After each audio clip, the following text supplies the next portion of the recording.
people make decisions based on the information that is available to them. And then also environment also contribute to how people see themselves and the actions that they take. Mindset is the starting point. There's a saying which is very popular that you cannot give what you don't have. If you're not ready psychologically to actually embark on any journey or action, it's not going to work. So the idea.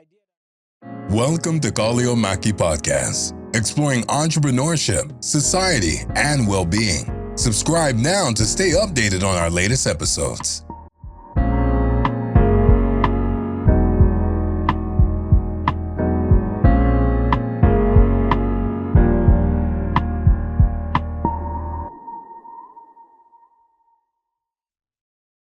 Today's guest will be talking with me about building resilience through fitness, nutrition, and habit mastery.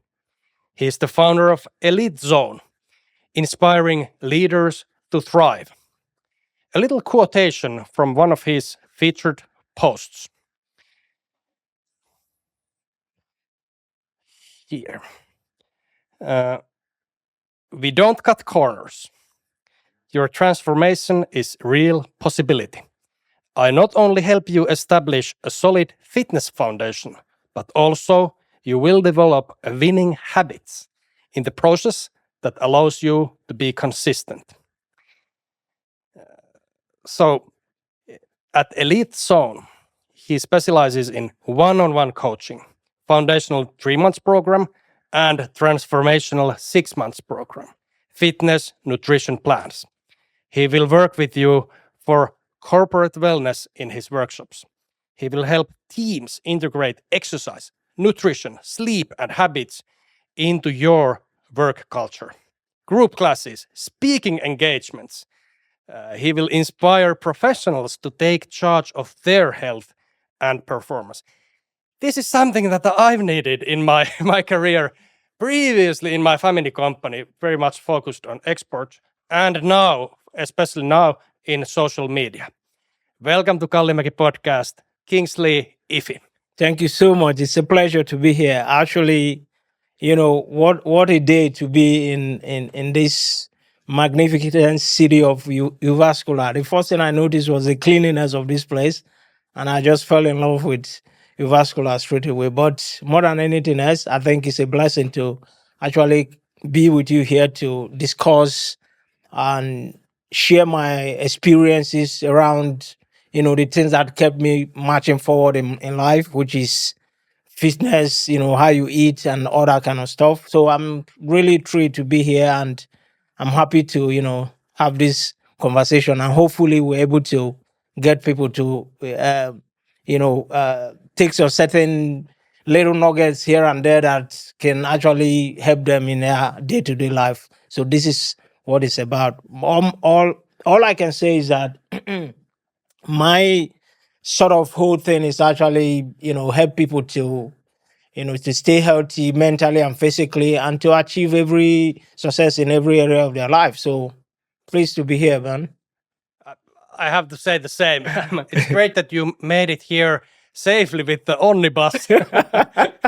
We're in the middle of Jyväskylä. Yeah. There's an abundance of clean air here. So Yes, we are it is. full of steam to go on with the live show. If you have any questions there on the live stream about mental, physical, even social health and nutrition and resilience, how could you go through the hardest times in your personal life and in your company? Let us know. Kingsley will gladly answer any questions you have. But we have done some pre-work. Yep. So our partner on Threads, Jones Häkkinen, has been talking to people on Threads in Finnish language, and he has an insert for us here as an English language insert here. So how about we let Jones loose and get to know what Finnish people think about these topics we are going to be discussing today. Excellent. Let's do that. Okay, Jones, go ahead and give us your Threads report. If you want to know how ordinary Finnish people think, feel, and behave in 2025, Threads is the social media to find out. I'm Jones Hakkinen, and this is my Threads report.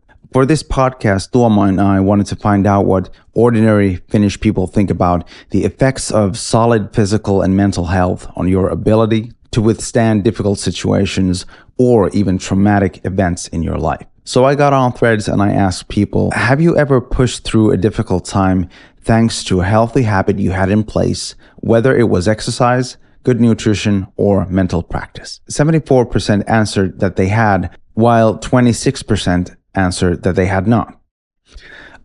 The comment section was a resounding anecdotal testament to the benefits of physical and mental conditioning as a way to withstand and overcome difficult times and even life-threatening situations. I think the physical side was more prominent in people's stories, which was to be expected because it's simply easier to observe physical stamina and health than the mental side of things. So, based on this poll, Finnish people have felt the benefits of staying physically and mentally healthy as a source of resilience against the unpredictable and sometimes even traumatic events that life can throw at us. But this is only the humble analysis of the Threads report, and I'm very, very interested to hear what you guys have to say about the subject matter.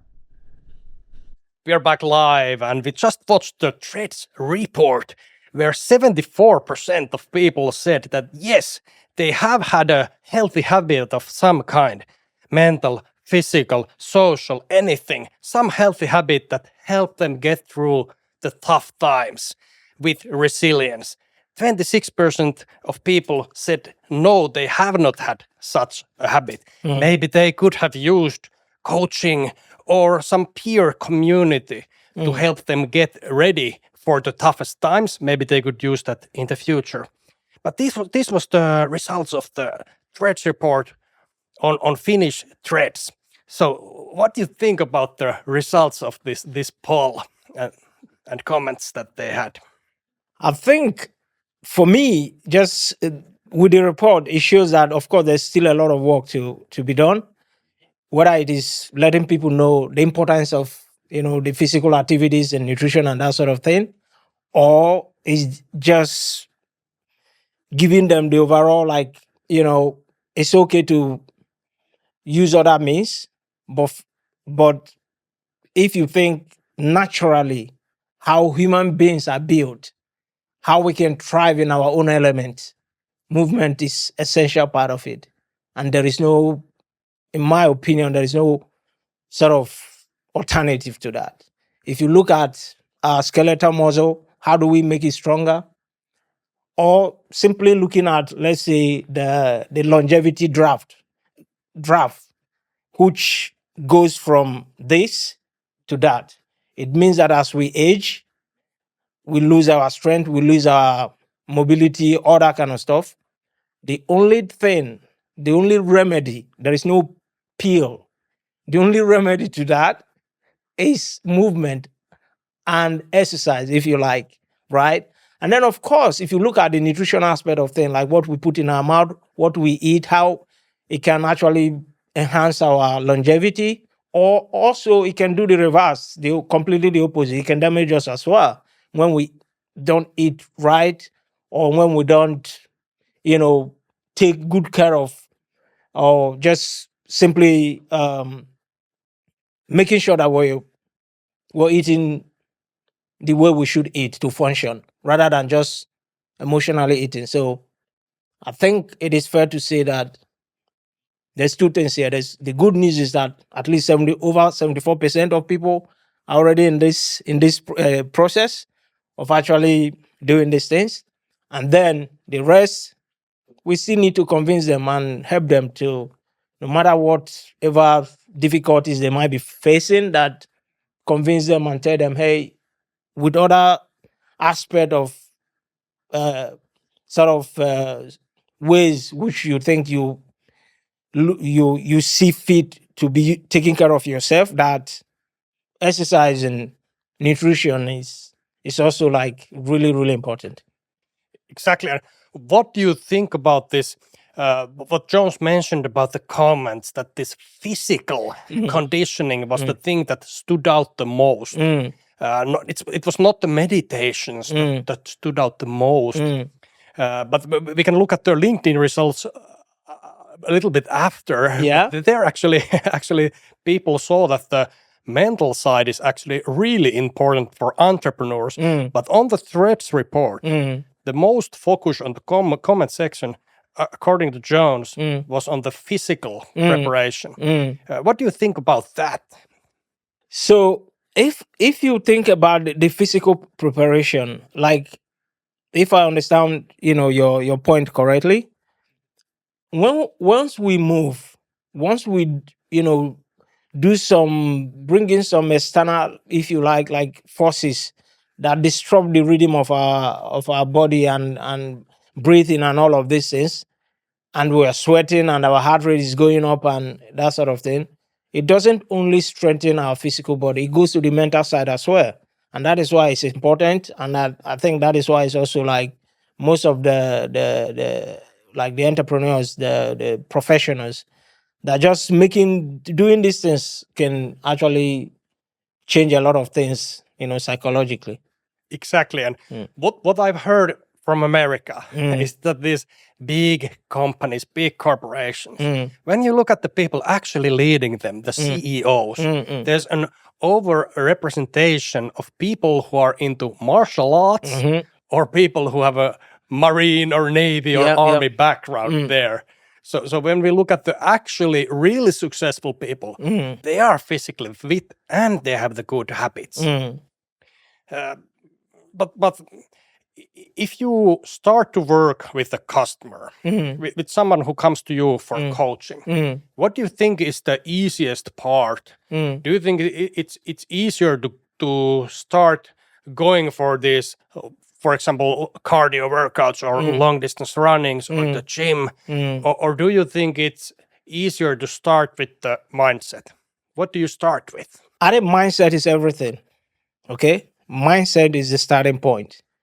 Like for myself, because it's actually, there's a saying which is very popular that you cannot give what you don't have. I think for me, the mindset is mostly the crucial element here, because if you're not ready psychologically to actually embark on any journey or action, it's not going to work.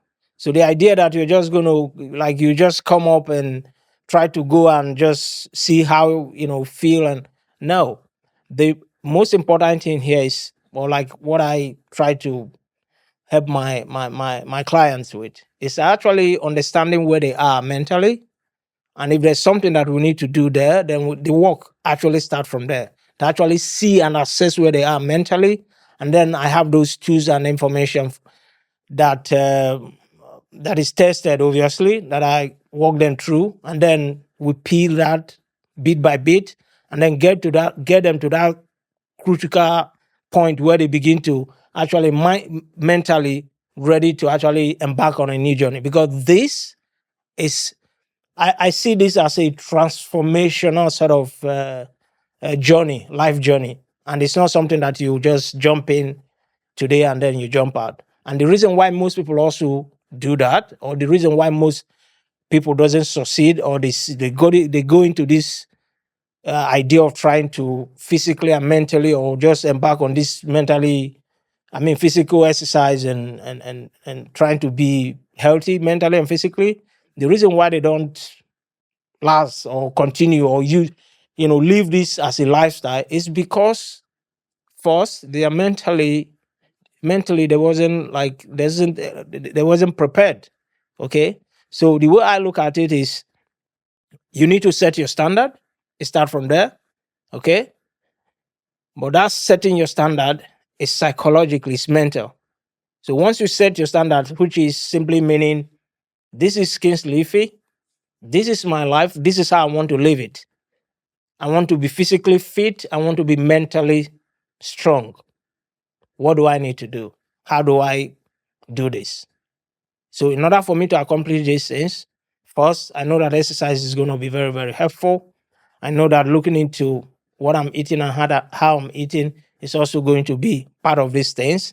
Now, what are the action required? Okay. So once you just lay these things out, and then of course there are people that are going to come and say, well, I'm not sure. I just want to try and see where it leads to. those people also I have also like the understanding how to hold them by the hand, because what I've also realized in this process is that when people come with that kind of mindset to say they're not sure really, or just to try things out, it's also good to take them, take them from where they are. So little by little, step by step, because the thing is that once they experience a certain euphoria or difference that is very positive, that also can help them to actually say, oh, I really feel better about myself now. I feel stronger. I'm sharper. I'm even, almost lighter with my body. So maybe this is good. I want to actually dig in more. So I think the mental aspect is really, really crucial. Absolutely. And when I work as a LinkedIn coach, I really go through the same process. I try to find out where they are now. Do they just need a little bit of inspiration and just to dip their toe into social media and get to feel how it feels when somebody actually comments on your post? Or are they already there where they can set an actual vision 1 year apart, maybe? In 1 year, I will have this many followers or this many customers via LinkedIn. So people are on different stages when it comes to coaching, and we for sure can ease them sort of into it, this new world of social media or physical fitness, resilience, nutrition, mental training, or we can help this really focused and maybe career-oriented or really goal-oriented people. So as coaches, we need to take into account where the person is right now. Definitely. I want to ask you about Finnish people, especially. We mentioned or discussed there that I used to do a lot of skiing and skating on the Jyväsjärvi ice, which is very close to this studio. And these are, as a Finnish person, things that I've done since I was a kid. But what do you see that are in Finnish people's performance, resilience, and nutrition, exercise, and mental side of things? What are sort of these spots, the blind spots that we don't maybe see that we should focus on primarily? Whether it be nutrition or exercise, anything. But what's the Finnish situation right now? If you compare Finland to some other countries in Europe, or even in not the northern part of Europe, like southern or eastern part of Europe, I think Finland is already like, in terms of how they eat, I think they're already like way up there compared to if you think about UK or even United States and all these places. Finland is way better. But what I would say is that, at least what I've observed, right? There are people that overly analyze these things and make it more complicated than what it is. I think it is better to actually, know that it's okay to just,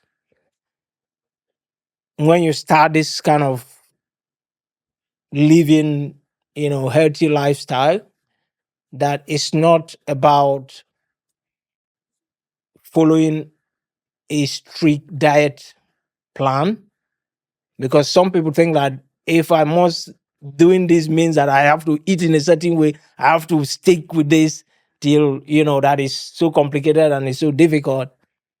I think that is one important thing, at least from the nutritional side of things, that I want people to be aware of, that it's not that complicated.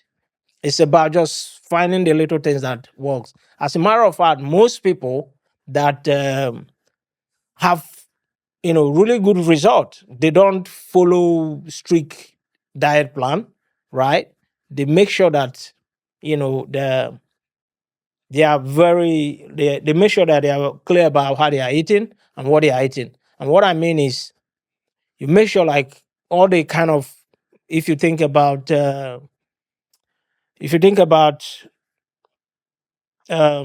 putting in some kind of if you like, you might want to say, I'm actually trying to just to break it up so that the people understand what I'm trying to get at. So if it means just getting rid of sugar in your food, excess of it, or if it means just trying to all this processed food, try to avoid them. Okay, that's one thing. If it means just taking care of what at the time you eat and the quantity of food that you're eating, just master this for just 3 months and see how you feel. Okay, because even myself, I don't go about counting my calories or I'm eating this and that. So if I'm doing that, I don't think it will be sustainable because I've been doing this pretty much almost all my life. So I've been in this space since I was 11 years old, and this is just life for me now. It's the consistency, the habit that I've formed around this. This is just life, and it's easy. And I think so many people can do that. So that is about the nutritional side. Then what comes to exercise? There's this understanding that there's a specific way you should do it. There is this if you go and do, probably if you're doing strength training, for example, you need to do 3 reps of this, you need to do 2 reps of that, you need to do 8 reps of that. All that are just it's just BS. The strongest people that I know today, they're not going around counting calories. They're not like doing counting the reps they do in the gym. As a matter of fact, most of them self or some of them doesn't even go to the gym. But the most important thing is that they are moving, they eating well, and then they understand, that just being inactive is not a good thing. It doesn't help humans. So these are the most important thing that I think, like, if they just, or if we're able to like just kind of break it down, people might start to even become more proactive. But today, Instagram and all these social medias, they're full of sort of pressure creating content for people, and people seem to get like really into these transformations and maybe even fads that you need to start counting the calories. You need to start doing the exact protocol as some pro.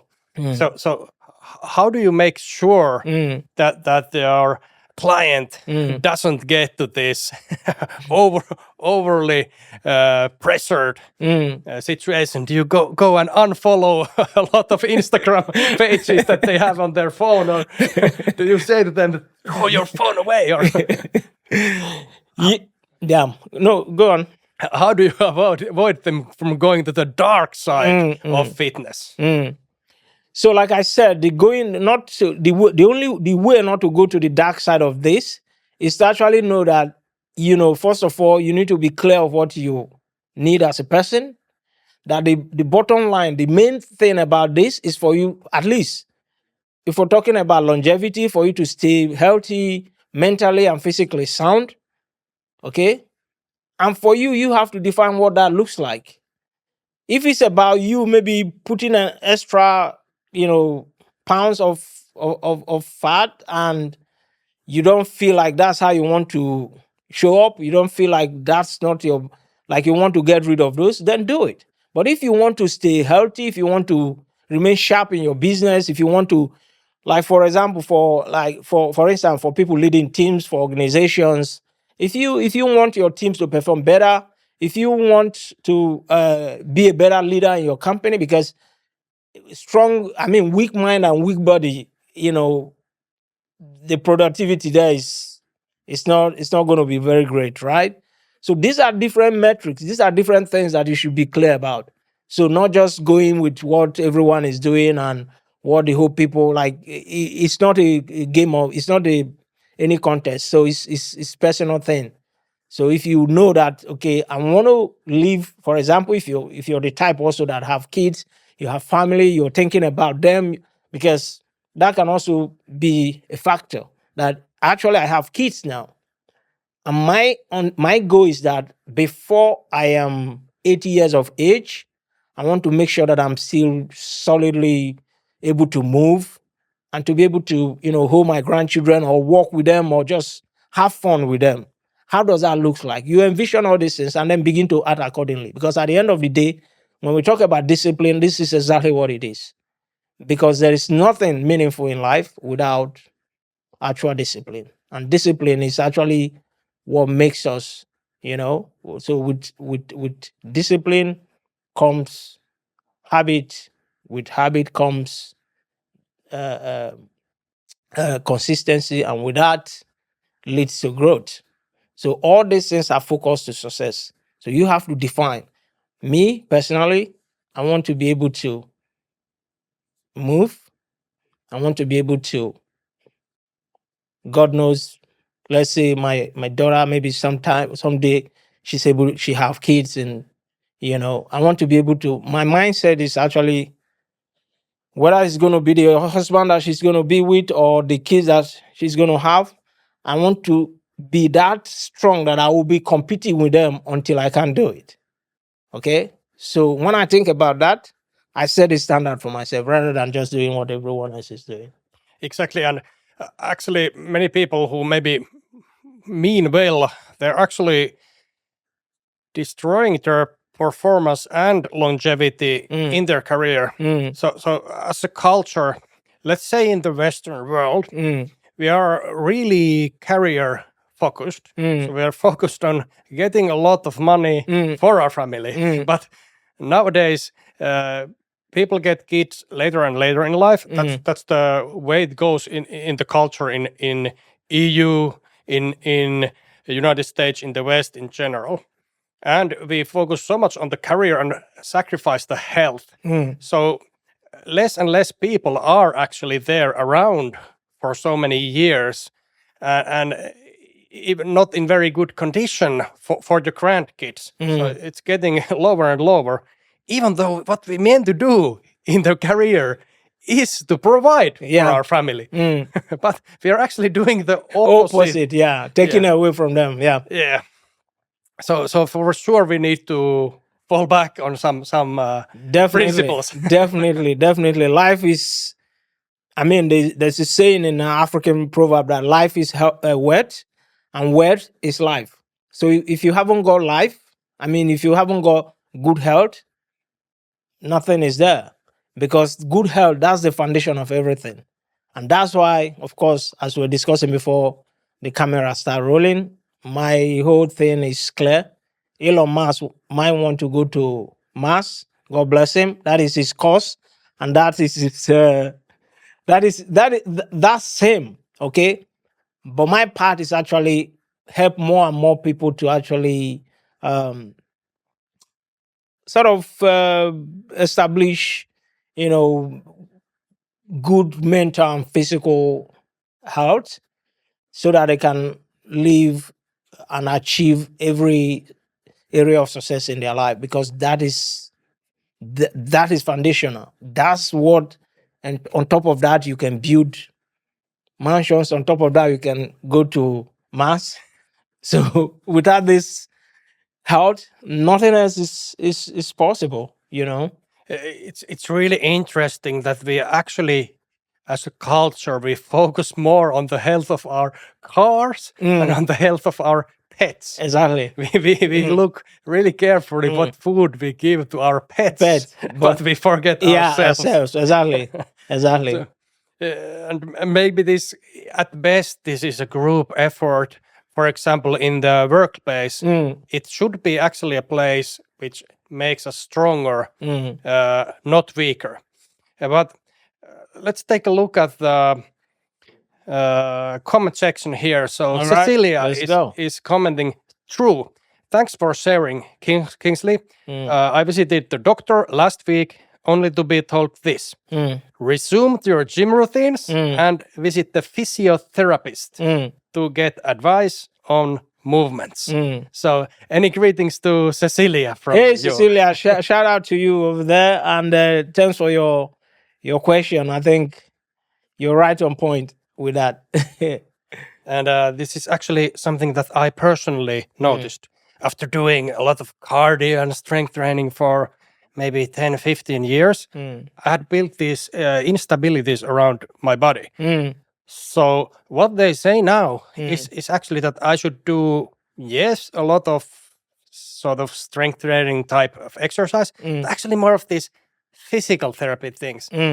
Doing things like one-sided Holy Movements. Queen squats Yeah. or stuff like that. I haven't gotten into that yet, but it's in my mind. So Cecilia, I'm in the same situation as you.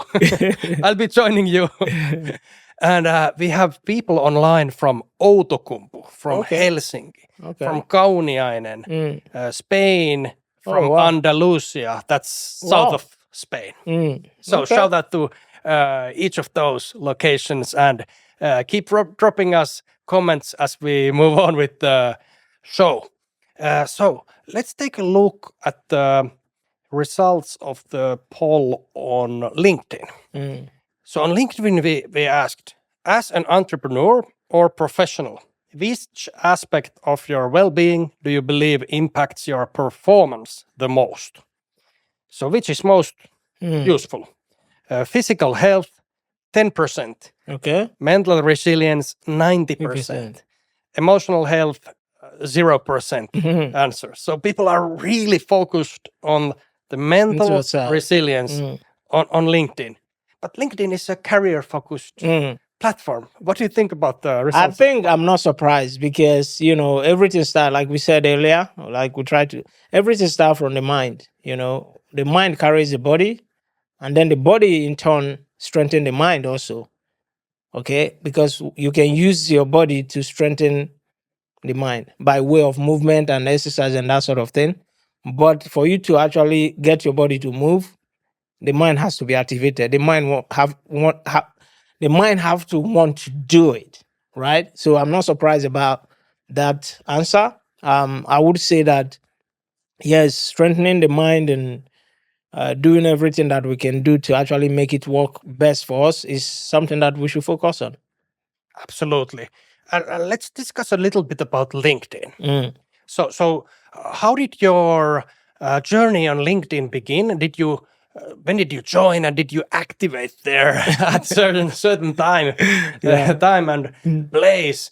And how has the LinkedIn felt to you as your platform? I know you got a base following on Instagram also. So the thing is that for me, with my journey with LinkedIn, it's not. I thought, of course, as I'm focusing on, talking or helping the industrial leaders, startup companies, startup founders, and professionals, LinkedIn is the best way to find them. And I think that was actually how I started thinking about reaching them on LinkedIn and actually start making content there to because again I think that our leaders or leaders of community, leaders of industries, they are the ones shaping our world today, for good or for bad. So, and I think when I get in there and then start helping them in a way that they can take good care of themselves, that can also help the social fabric of our being, and then also the company that they lead. So it's around that kind of thinking that okay, LinkedIn is a place. And then I started, but I'm not like expert or anything. As a matter of fact, I don't do a lot of planning. I'm still learning on the go. So I don't do a lot of planning or scheduling content and that sort of thing. So most of the things I share also is based on my interaction with my one-on-one client or the places I go for work awareness workshops that I offer to companies. So yeah, from their feedback, from their questions, from the things that they are feeling and saying to me, those kind of, that's how, where I'm formulating my content actually. So it's very sort of real time and real experience kind of thing that I'm just putting out there. For example, I see a lot of videos on your feed. So these are from actual situations where you're coaching somebody or some team.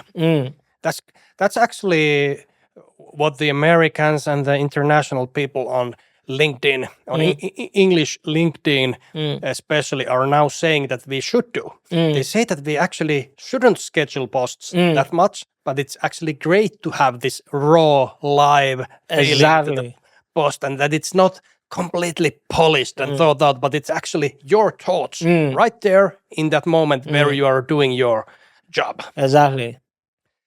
And would you describe your content on LinkedIn as this can be percentages, for example, but is it inspirational, educational, or is it like communal where you are building a community? What do you think? How would you describe of these options? I think it's all of that. Plus, it's inspirational, it's educational. Plus, we talked about the mind, the mental aspect of things. I always want people to actually have a very sound mind.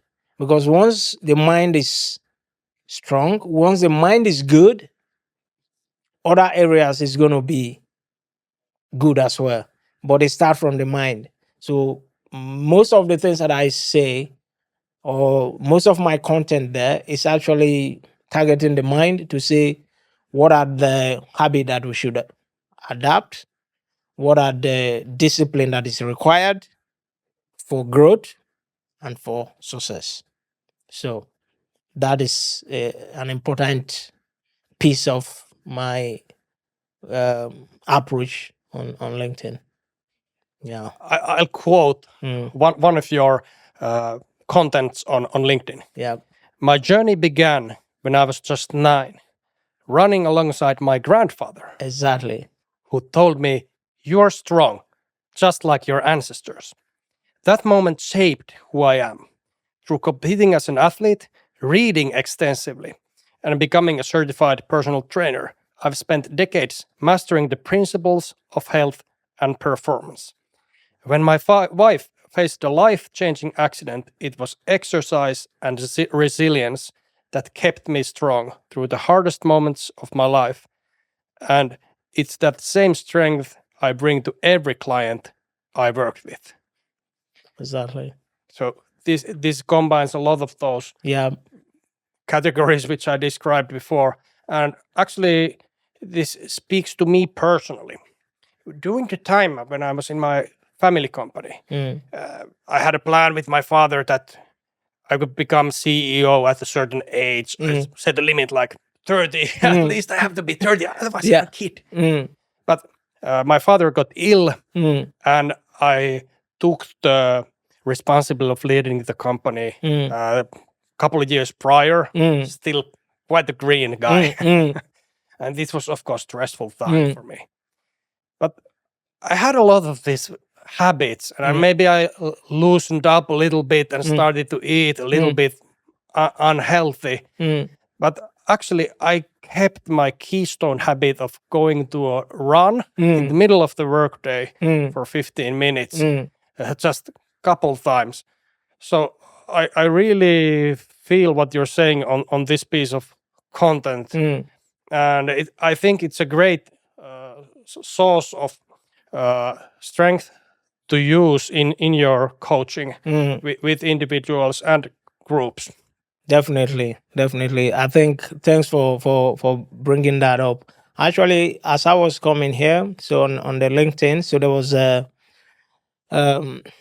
question thrown to me specifically, and the question was about what was the most challenging thing in my life that have actually made me stronger and that have built my resilience. I almost tear up when I'm trying to answer that question because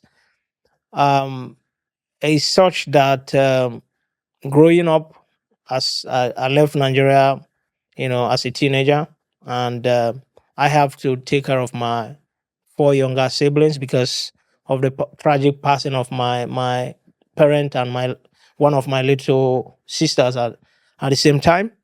So and I was left to just take care of my younger ones, and I'm the eldest one. And at that time, I was just turning 18. So all my life has been, this challenge has actually built that for me to go through that, to actually just walk, not just to take care of myself, but to take care of my younger ones, to make sure that they're able to go to school, set up a life, and then looking back now, seeing how things have come around and how hard I've worked, and and I say to myself, how can I not?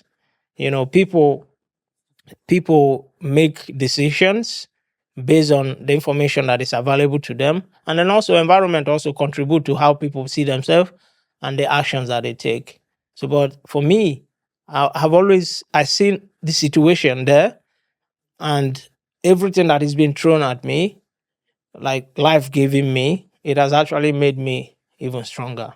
Because today, even like when I remember like what my parent, specifically my mom, because she died last, it was actually car accident. And the thing she was saying, hey, take care of your younger ones. I'm sure you're able to do it. Take care of them, and I'm leaving them in your hands. So we don't have, there's no any alternative like you go to Keller or anything, or even people to even talk to you. There isn't anything like that. So everything I had to do was just me and my younger ones. And in the midst of that, I was able to like know that this is my mission now. I need to like, take care of them. And that is why also I talk a lot about setting your standard. Because if you don't set your standard, you can actually start to, you know, fall apart or things, because you have to like set your standard. It doesn't mean that you cannot adjust along the way, or you are not flexible, but at least you have a baseline. You know that, okay, this is what I'm going to do. And if it is clear to you what you want to do or what you want to achieve in life, or what your aim or mission are or is, then that in itself can help you. That itself can direct your behaviors and choices and action. Okay, so I'm just so sort of right now grateful that I'm able to, go through those moments, and it has created the life I have now. Yeah, it's just amazing. And there's one other thing. I think, if you look at the problem that people have, all this problem that people are facing, it's nothing compared to someone being sick. Once you get to that point that you're not able to take care of yourself, it's hard.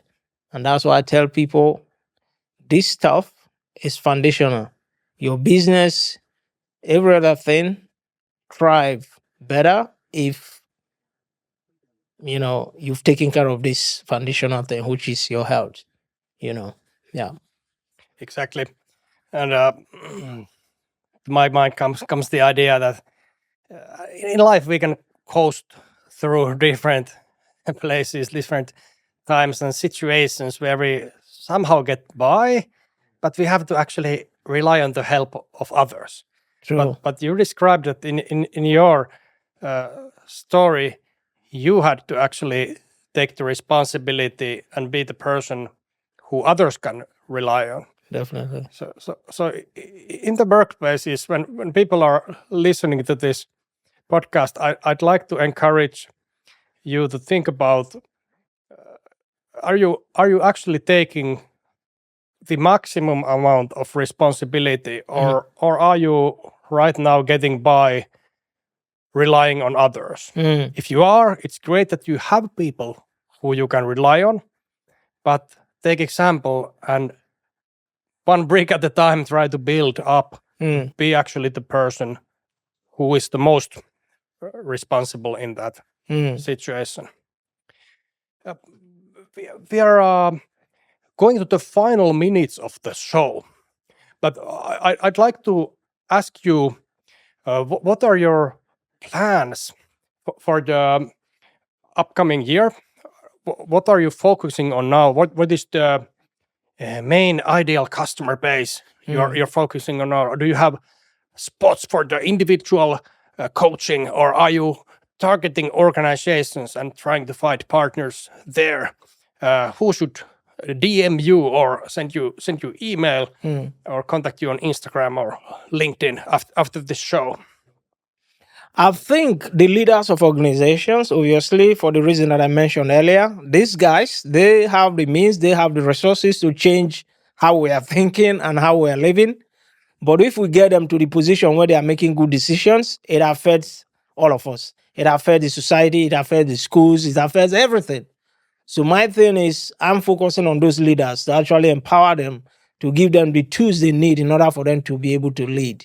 Okay, by going to companies to break this, like telling them that, okay, the importance of us taking care of these things, taking care of ourselves, breaking them down piece by piece, giving them framework that works, that will help them and that is sustainable, so that we have, if you like, a healthy society, right? And a healthy business environment. So those are the my primary area of focus. But also, because I speak, I talk about. I'm also going into speaking now, just drawing from my extraordinary story of resilience and transformation to actually, talk to businesses, youth, students, and corporate teams to actually let them understand that, regardless of the challenges that we have, there's the extraordinary potential that lies within each and every individual is huge. And us knowing how to tap into that as a humans will make our life tremendously better. So these are my core areas now that I'm kind of just focusing on. And can't wait.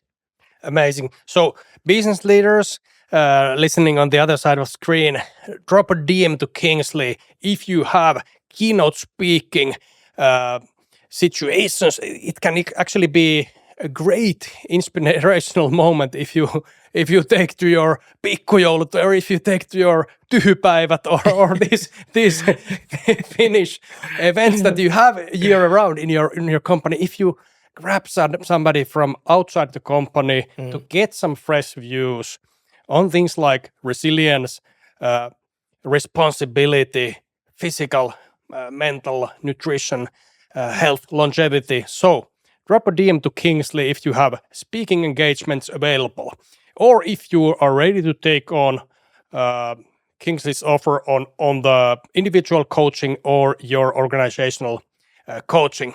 Build better organizations. I know as a family businessman myself how it transformed the lives of maybe 50 people and their families Of when course. we really focused on these things.